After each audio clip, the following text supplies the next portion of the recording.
Good morning. Good to see everyone this morning. It's good to be here this morning. It's good to partake of the Lord's Supper together. Remember the price that was paid for us.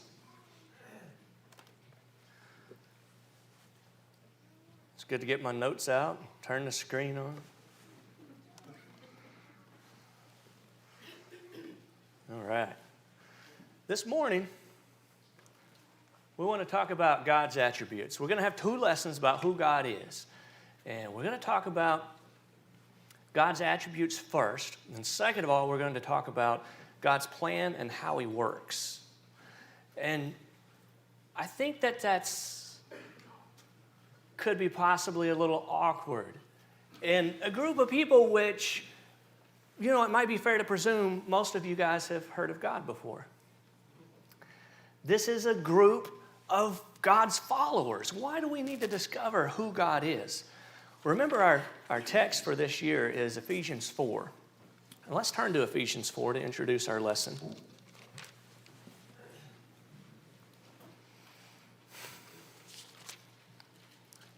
He talks about the unity of the Spirit in verse 3.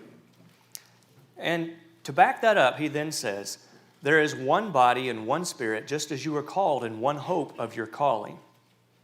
One Lord, one faith, one baptism, one God and Father of all, who is above all and through all and in you all." So our unity is based a lot on these things that we share. That's what unity is. It's one, right? And so we share all of these ones together. And one of the most primary foundational things that Christians know about is God, that we share in common is God. So what are God's attributes? I want to start out by talking about the pagan concepts of God and gods and the origin of the world. We won't talk about the origin of the world a lot, but it does play in. So, and let me tell you why I want to do that. Because I think a lot of times if we talk about what we're not talking about, then by contrast, it makes what we are studying that much more obvious. It shines that much brighter. I'm going to quote from the Imaginative Conservative, and he gives Paul Krauss gives a description of the Greek gods. We're going to be talking about the Greek-Roman mythological gods. That's what I wanted to say. He says, "Yet it is the brutality of the gods which is most glaring to the reader of Hesiod's classic. Rebellion and war run riot through the rise and fall of the gods. Cronus and the Titans challenged their parents. Then Zeus and the Olympians challenged and overthrew the Titans." So as we talk about the Roman gods, remember, this is what they knew. This was the highest of the high. This was the deity of the day. This is who they looked up to, all right? So Hesiod is one of the earlier accounts of the gods. I'll just leave it at that. And so Cronus and the Titans, let me back up here and see if I can remember everything I read. There were certain entities which just arose out of nothing. And the Greeks really didn't try to explain where they came from. They just happened, and they were. And so these are called the primordial gods.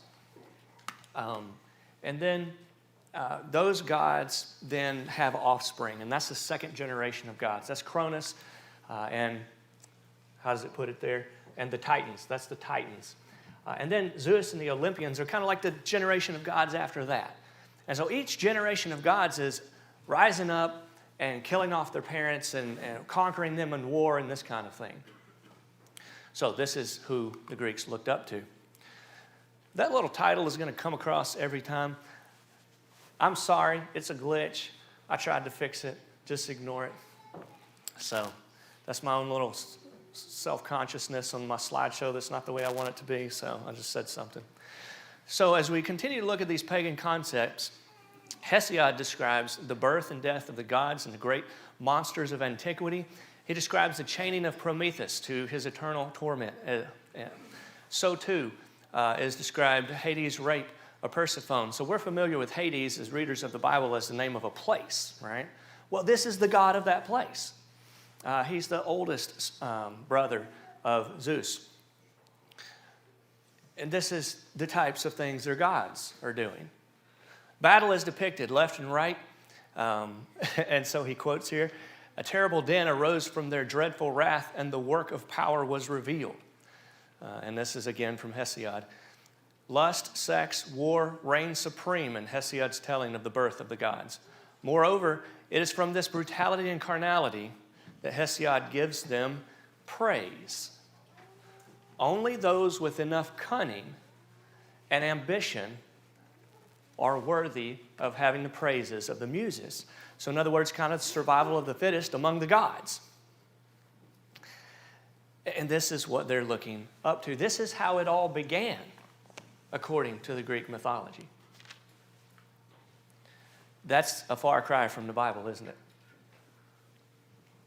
A more mature or fuller portrait of the gods is given to us by Homer and the post-Theogony poets and playwrights.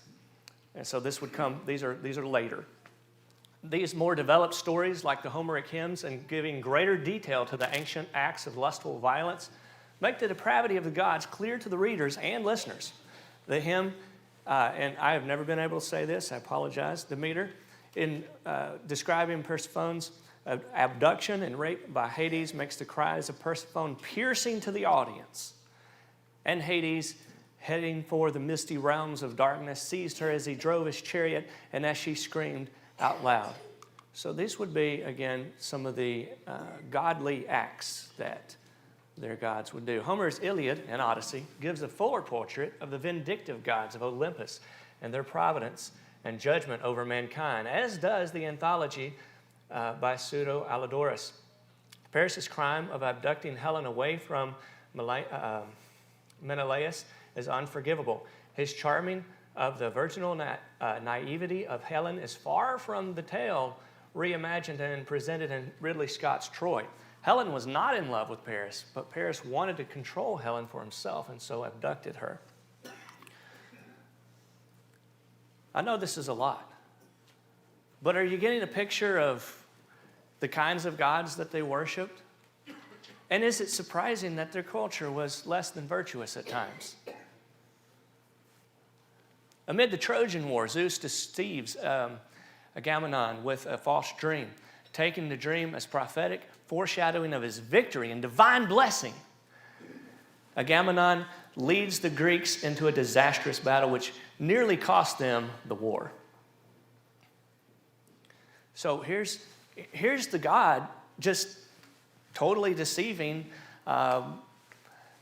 this guy who he's on his side. You know, he's going to win the war eventually. And more on the head god Zeus here. If Zeus was a serial rapist, and he was, then his power to force himself onto the goddesses of his choosing, and mortals as well, would have to be accepted because of his divine authority. Athena and Hera defeated Aphrodite because Troy was defeated. So the story here, the backstory is you have the Greeks fighting against Troy and the Trojans, and of course they eventually defeat them. And so then the plays, the histories that are written of this later would depict that the gods favored the victorious army, of course. And so the backstory is that there's these three goddesses come to Zeus and say, "Judge between us three, which one of us is the most beautiful?" And Zeus says, "Well, this looks like trouble." And so he gets someone else to be the judge. And sure enough, it's trouble. The two who aren't chosen plot against the one who is chosen and against the judge. And that's what it's talking about, how Athena and Hera defeated Aphrodite. And so these are the three who were having their beauty judged. And so the point here in this quote is that the story of the gods plays out the way it does as a secondary effect of the events of history. So they're explaining the events of history, and so therefore all these things must have happened among the gods. The splitting of the Olympian gods into Greek and Trojan factions had nothing to do with the pieties and libations of the two sides. If anything, Homer certainly cast the Trojans in a much more pious and sympathetic light than the Greeks. And this is what I really wanted to get to with this quote. If it was a matter of how many sacrifices were offered, or if it was a matter of who was the most, as it says, pious, who was the most holy, or who was the best person, which society had more virtue, the Trojans would have won, as written in Homer's writings. But that's not what happens. The Greeks, who are less virtuous, win. And it has nothing to do with the sacrifices offered. It has nothing to do with the piety of each side. It has everything to do with this jealousy and this interplay and this backstabbing that's going on among the gods. Now that we've gotten a glimpse into pagan gods, let's look at the biblical concept of God.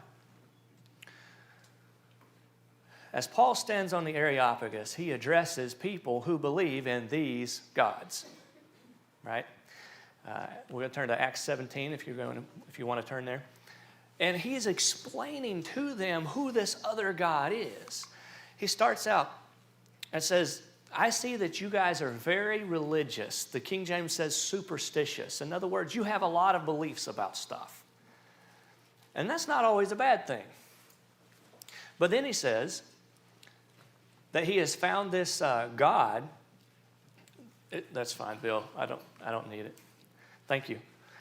He says that he's seen this altar to this God, the unknown God. And so since you admit that there is a God that you don't know about, let me tell you who he is. This is the God who made the world and everything in it.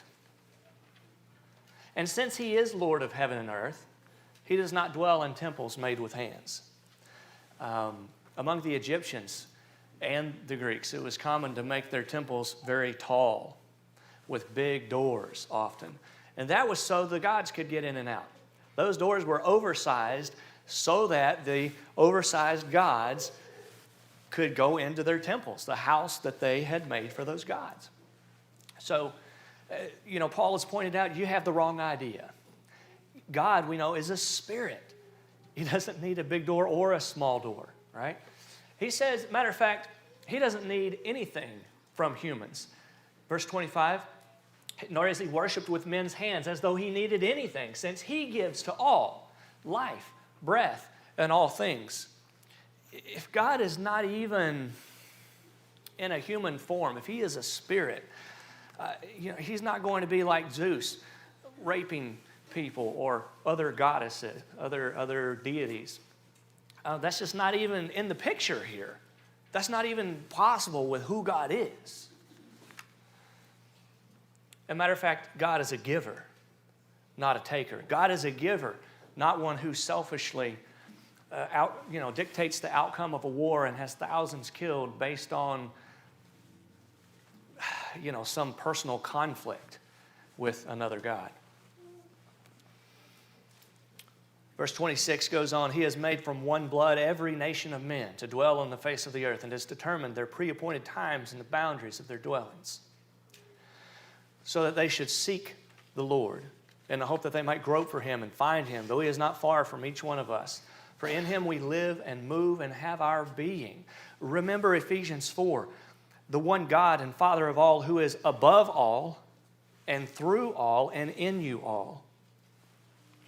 Similar wording here.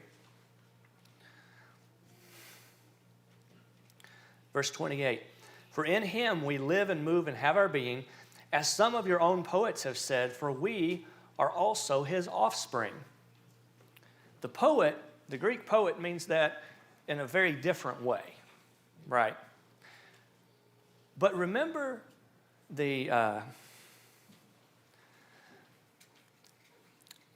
where it's listing Christ forefathers, whatever that's called. Genealogy. Thank you, guys. Christ's genealogy. And it says Jesus, the son of the son of the son of the son of. And it gets all the way back to the beginning. The son of Seth, the son of Adam. What does it say next?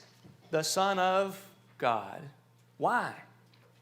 Because God breathed Adam into existence. By God's word, he formed Adam's body from the dust of the ground, and he breathed the breath of life into it. And so he came from God. He sprang from God. Not in some kind of carnal way, but because God created him. And Paul is pointing this out. Hey, you guys even say that we came from the gods, and so we should not think. Verse 29, therefore, since we are the offspring of God, we ought not to think that the divine nature is like gold or silver or stone or something devised by man's, artwork. Have you ever met someone who's a piece of stone? No. Made out of gold? Sometimes it'd be nice to chip off a fingernail and pay for something, but that's not the way it works, right? We're much more than that. We have a physical body, but we also recognize that we have a spirit. We have something inside of us that makes us do what we do, that prompts us to do the things that we do. So, God then is much different. He goes on to say, truly these times of ignorance God overlooked, but now commands all men everywhere to repent. Because he has appointed a day on which he will judge the world in righteousness by the man whom he has ordained. You think Zeus can judge the world in righteousness? He doesn't have the basis to judge the world in righteousness with. He himself is unrighteous, very unrighteous. All the pantheon of the mythology are. And he goes on, he has given assurance of this to all by raising him from the dead. Let's think about some other times that God has introduced himself and described himself. He's introduced himself, remember, to Moses, the passage that was read for the reading. He introduced himself to Moses. This is holy ground. Take off your sandals. So God's presence is not just great and powerful. He's not just the God who can wipe out the alien armies, but he is a holy God who is right. And so therefore, as we come into his presence, respect is due him. And as Moses talks with him there, he says, I'm the God of Abraham, Isaac, and Jacob. I'm the God of history. I'm the God that has been helping my people all along. And as a matter of fact, I've heard them. I've heard their cries from Egypt. I've heard how they're oppressed. I've heard their groaning and their affliction. And I'm coming to save them. I'm coming to save them. Does that sound like the tales we just heard of Troy and Athens? Not at all. I've heard my people? No. The goddess who was supposed to be protecting Troy was busy in this personal squabble over here on this side. And she didn't save her people, didn't even make an effort to. God is much, much different. So we see that God is a powerful creator. He's strong, but also that he makes all things new. We see that he is a good. And I hope by looking at how evil the foreign gods are, we can understand what a big deal that is to serve a good God. What if our God was like the gods we had studied this morning? What if our God was just focused on the amount of power that he had and might makes right? And I don't care about these little puny humans out here. That would be awful. But no, our God is a good God. He is not only faithful and righteous, but he's unselfish. Isn't that great? What if our God just cared about himself? Would he then send his son to die on the cross for you and me? No. It would be a non-item. That would not be on the agenda. He wouldn't care. But in fact, not only would the Father do that, but the Son would say, yeah, I want to come and sacrifice myself.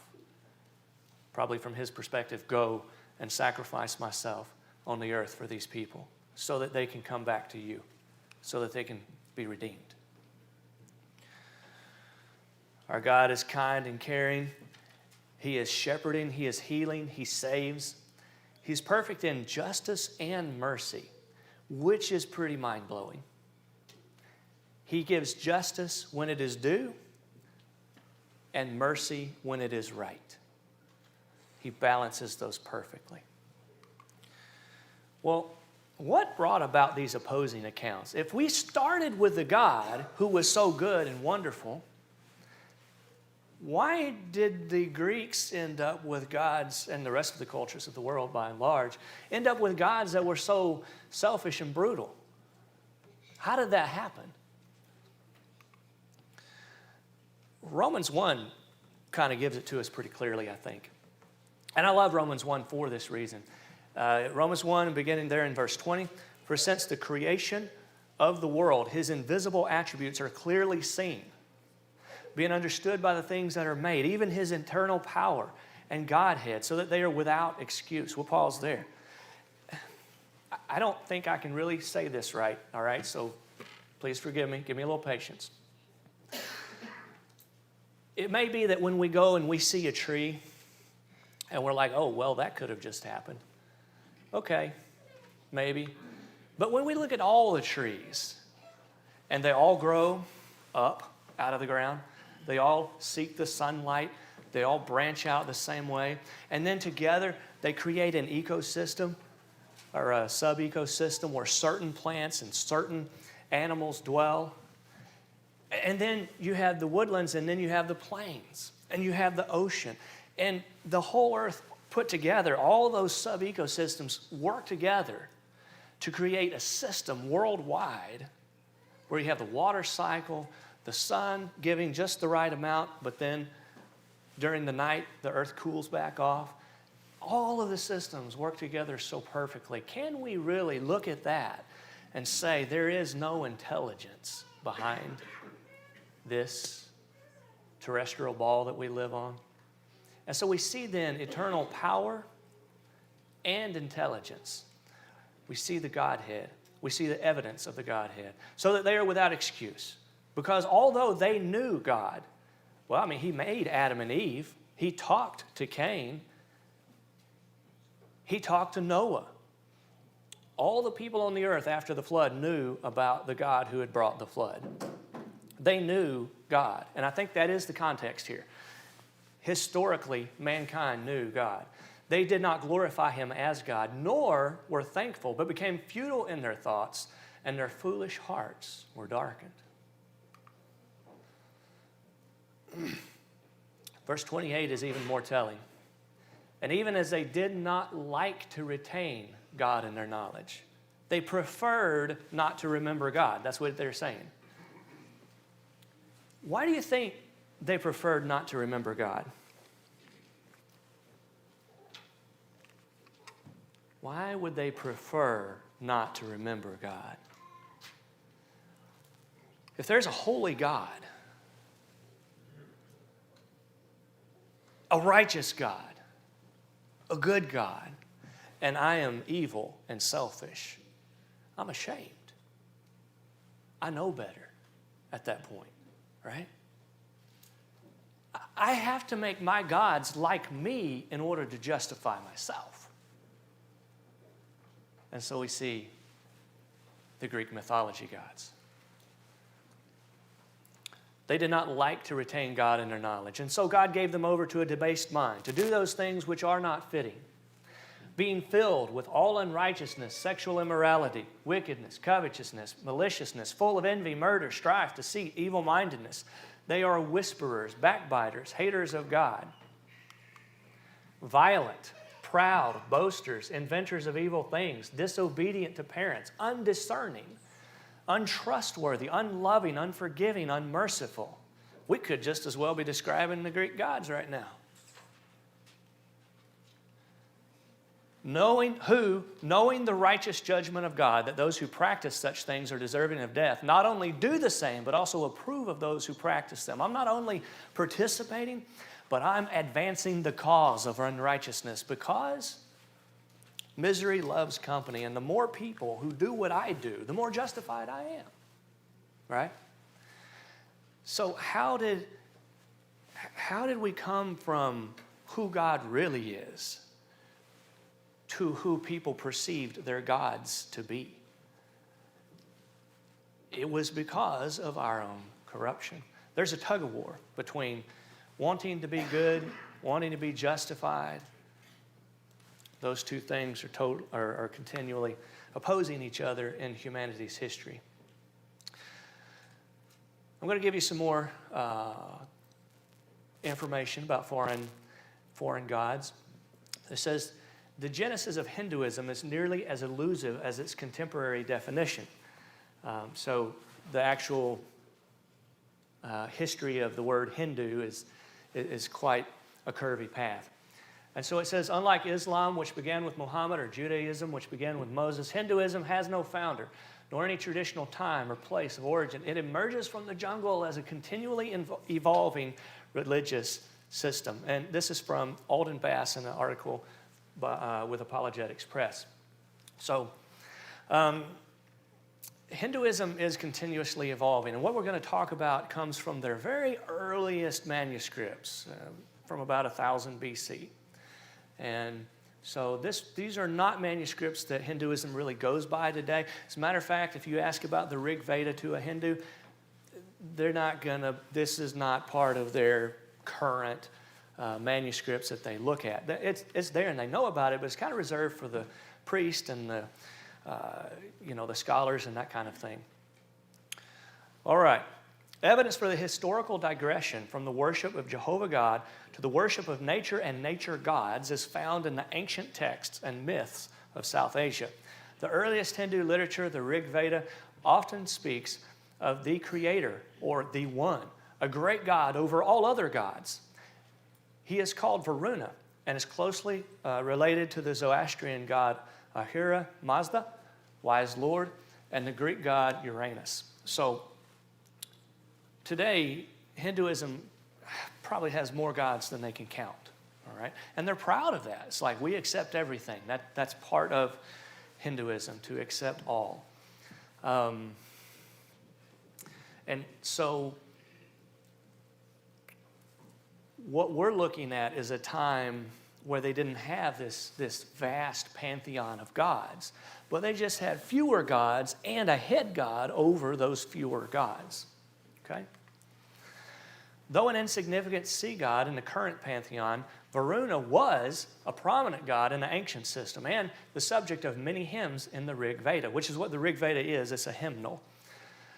Zweimer writes that Varuna is the most impressive of the Vedic gods. He is the prehistoric sky god whose nature and attributes point to a very early monotheistic conception. In other words, a single god conception. At the time it was written, they recognized multiple gods, but we can see glimpses of what they believed before through the way these hymns are written. This God is an ethical God, capable of great wrath or merciful forgiveness of sins. Note this passage from the Vedas. I do not wish King Varuna to go down to the home of clay. Be gracious, mighty Lord, and spare. Whatever wrong we men commit against the race of heavenly ones, O Varuna, whatever law of thine we here have broken through thoughtlessness. For that transgression do not punish us, O God. So the point here is that this sounds a whole lot more like the God of the Bible. The farther back in time we go, and this is the earliest recorded religion that we know anything about, the closer to this monotheistic God of the Bible we get. And so we can see, just like Romans said, this path of corruption that has happened over the millennia. Varuna is already on the decline by the time the Vedas were committed to writing. Indra, a warrior god, takes prominence in the later Vedic period. Yet even then, Varuna is qualitatively different from Indra and all the other gods that follow him in the Vedic literature. He is less anthropomorphic, something like that, which in other words means human-like. Remember we saw in the Greek gods that they were just like humans. They had all the same vices and all the same lusts and all of this stuff, just like we battle with every day. Okay, so the same is true of the later Hindu gods. But this Varuna is not like that. He's more majestic and, again, qualitatively different. It says, other Hindu deities act like humans in the same way as the Greek gods, yet Varuna is above all that. It would seem that this god embodies many of the qualities of Jehovah, albeit diluted and removed by many hundreds of miles and years. The myths of ancient Hinduism likewise contain echoes of the distant past, similar to Genesis. There are several different, though not exclusive, creation myths in the Veda, and even more in later literature, but in the earliest writings, Indra is the maker of all, who made firm the shaking earth, who brought to rest the mountains when they were disturbed, who measured out the wide atmosphere, who fixed the heaven. He, O folk, is Indra. So this sounds a lot like God speaking the creation into existence. This version of creation by a personal God is more similar to the Old Testament account than to later Hindu formulations. Hammer remarks, in early creation myth, Indra was seen as the personal agent in creation, bringing existence out of non-existence. All right, so I know that's a lot of reading. I'll try to break it up and talk through it. Basically, the last of the article here that we're quoting is talking about how instead of like the one God, it gives way to that one, and it becomes less personal. In other words, they are distancing themselves from this great creator God. The true God was forgotten. The creation myths became more fantastic, involving giant snakes and four-mouthed gods growing out of lotus flowers. And again, I want us to remember that original creator God Varuna was very much different from all those later ones. Well, what brought about all of this? I think we can sum it up from John 3:19.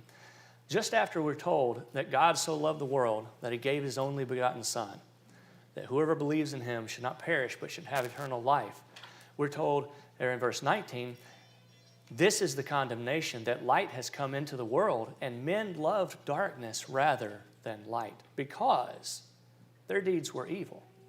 They preferred to be evil. They did not want to submit to what God wanted them to do. And so they ignored the light and they went away from it.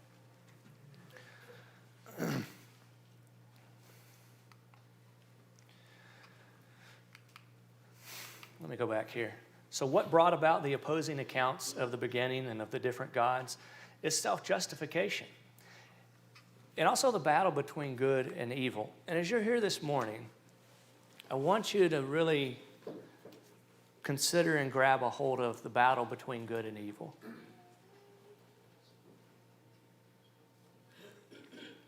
Which side are you on? Because there are two sides, and they are exclusive. You have to choose. We humans, we want to have our cake and eat it too. We want to be good on one hand. We want to be good. We want to be proud of the way we live and act and think and who we are. We want to be proud of our identity as good people. And we want good things to happen to us, and we even want to be good to others. But there are some things that we want to also have and do and give in to ourselves on. And that's different for everyone, what those things are. But as you look in your life, I think if you look closely in the mirror, you can see those evil things eating away at your decision-making processes. As you go through each day, as you make your choices, as you spend your time and your money, you will see that there are things inside that you want that are not right, that you have to battle. But we don't want to battle those things. We want to be good people and also have and do what we want to do. We can't do it. This is the battle that we've been talking about. This is how we got the Greek gods and all the other false gods who are so different from God and His righteousness. We have to seek and stand up for the light. What is the takeaway for us? Our Creator is all-powerful, but He cares about His creation instead of His own desires or pleasures. That's a foreign idea than most systems of God and goddesses around the world. I want to propose to you, I want you to think about this morning, it is better for you to give up what you want in your life and receive His forgiveness than to reject Him so you can feel justified and have and do what you want. That's really the choice before us, isn't it? Maybe you've already become a Christian, and that continues to be the choice on a daily basis. Maybe you haven't become a Christian, and you haven't committed yourself to being on the side of good and right. And lastly, I want to note that it's a privilege to serve such an awesome God. Our God is one God, and He is a great God, and He is a mighty God, and He loves us. And He loves us so much that He's made a way for us to come to Him. He sent His Son to die on the cross, as we mentioned briefly earlier. And